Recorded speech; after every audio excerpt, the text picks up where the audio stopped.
Bax uşaqlar, bunlar bitişdiricidirlər. Bu bitişdiricilər mürəkkəb söz yaradır. Amma 3 dənə nitq hissəsi sifət, zərf və ismi yaradır. Baxın, birinci buradan başlayırıq. Ahın iki tərəfində də mən belə xətt qoymuşam. Yəni iki tərəfdə də bu birləşir. Baxın, qaça qaç, qaça qaç.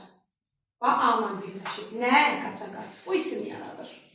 Ha, vur, ha, vur. Bu da isim yaradır. Nə? Vur, ha, vur. Bunlar ikisi ismi yaradır. Çıxdıq buradan, başa düşdük. İndi bu. Bu həm sifət, həm də zərf yaradır.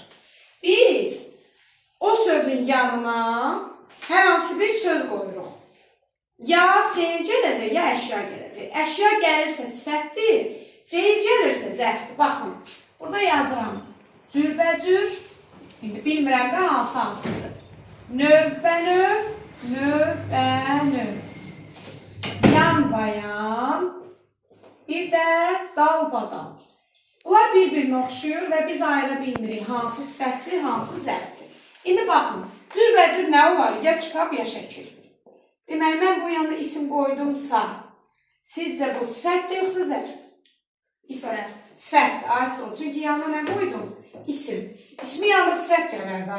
Düzdür, zərf gəlməyəcək ki. Növbənöv şəkillər.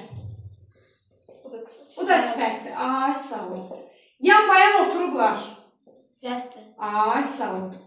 Zərf. Dal-badal getdilər. Dal-badal düzüldülər. Ay, sağ ol. Bu da zərf. Aydın oldu.